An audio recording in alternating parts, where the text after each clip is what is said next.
Hey there, toy fans. Colin here again with a brand new LEGO review, and today we've got our hands on this awesome LEGO Minecraft set of the Ruined Portal. This thing has got so many details packed into it, so many little mechanisms and awesome minifigures and micro-scale builds. I was a huge fan of putting this set together, and I love the mechanisms that they build into these Minecraft sets, just to give them enough of a play element where they're cool enough as their own little module, but these things are so combinable into the other Minecraft sets, it's unbelievable. They use these same textures and building styles for all of them, so they're super integratable with each other onto other sets, and I'm a huge fan of that, and this one is not an exception to that rule. Of course, this thing goes great with a whole bunch of other sets. So getting into it now, let's go ahead and talk about some of the specifics.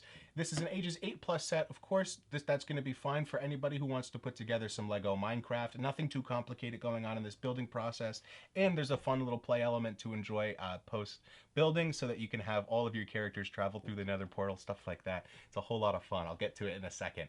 So 316 pieces, like I said, they're all really utilized very well. Nothing too complicated at all. And of course, you've got 4 little minifigure type builds on the top here, 2 actual real minifigures and 2 micro scale builds that have printed pieces on them. So getting into it now, let's talk about some of these minifigures. We've got our adventurer right here with a full suit of armor. He's got a helmet and a minifigure chest plate, both that just slide right over the classic minifigure right there. Big fan of this set for doing that. It even looks like they went ahead and gave him some iron plate legs as well, just by printing onto the legs of the minifigure set. Very, very cool. He's got his iron sword in his hand and his diamond pickaxe in the other, ready for any sort of adventure that's thrown at him. Very cool addition to this set. They gave him a lot of tools, which I'm a big fan of. If we look over here now, we've got our adorable little sheep. We've seen this figure before, but I don't think we've ever seen it in this purple. Adorable little guy, matches the nether portal. Probably a pretty rare color for any of these sheep that are going to come out. But there it is, in its purple form and its purple glory. Here, we've got our wither skeleton, of course, standing on the nether side of things. We wouldn't want him coming into the real world. This guy is huge, by the way. A very tall Lego minifigure, very much representative of how they look in game. Almost an entire head block above Steve. This is an awesome scale build. I'm glad they didn't just go ahead and make a regular Minecraft skeleton figure black for this. This is awesome to see that they've got the custom wither skeleton minifigure sets here, and it goes so perfectly with this set. And I can't wait to have like a big nether bastion or some sort of nether fortress in the future that's populated with a ton of these guys. I can't wait to see where they go with this Minecraft sets in the future. And then of course, last but not least, we got our little baby Hoglin right here that's got some very clever building techniques in order to give him all the depth that he has. You can see there's clips on the top, on the back to give him his curves. There's even a little bracket piece on the bottom here to give him his tusks. Super duper adorable little guy right there. And of course, the printed eyepiece on the front is a nice kiss on top to give it that final nice little touch. But actually talking about the main build now here, you can see that there's a whole lot of elements on here that we usually don't see all packed into one set. That's because this set is themed as both the nether and the overworld because of this portal that's dividing the set into 2 right here. In the middle, you have an awesome little cobblestone generator going on with lava on the left and water on the right. That is so darn cool, in my opinion, that they built something like that into there.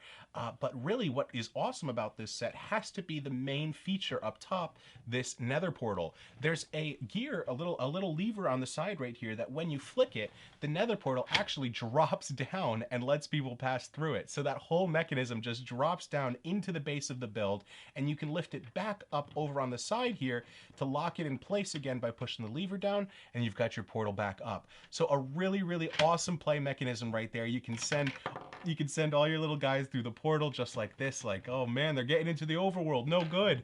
And the portal opens up behind them again. Or better yet, you can even treat it like actual Minecraft would be, and when the portal's up, that's when things are going to be breaking into the world. But you can close the portal to stop the flow of evil into the real world if you want. There's a whole lot of options to play with it, a lot of creativity. The mechanism is there for your enjoyment. Nothing too complicated all in there. This is just moving a couple little pins that hold the thing in place, and when you move this, it just moves them out of the way for gravity to do its job and let the whole rest of the set fall down. And that's as simple as it takes. You just lift this side back up and then push the lever in to block it from falling again, and there you go. The portal's back open again. So very, very nice. On top of that, there are awesome little rose details. You've even got some custom little ores on the side here. Very, very nice. And here's some iron, it looks like, or maybe even some gold. Not too shabby. And of course, you've got your classic printed furnace piece, which we've seen in a couple sets, lit on one side and not lit on the other. I've always wondered why they use these circular mounting pieces on the bottom instead of giving us just a square gray piece, but whatever. It doesn't make much of a difference to me. They still look super great on these tiny little pieces here. As long as it's not a sticker, I'm a huge fan of it usually. But as it goes, this is a wonderful addition to the Minecraft collection. I think that this set integrates really well with a whole lot of real world sets and nether sets. I think that this is going to be seen in a lot of people's mega scale builds where they have their transition from the real world into the nether. So keep an eye out for that if you're watching some other people's videos, and thank you so much for watching mine, everybody. I hope you guys enjoy this set as much as I did, and I'll talk to you guys in the next one. Bye bye. Thank you so much for watching this video, everybody. I hope you enjoyed it. You can click over here to watch a random video from my channel, or click over here to watch the most recent video from earlier this week. Thanks again. If you liked the video, make sure you please like, comment, and subscribe. It helps me out so much. I'll see you guys in the next one. Take care.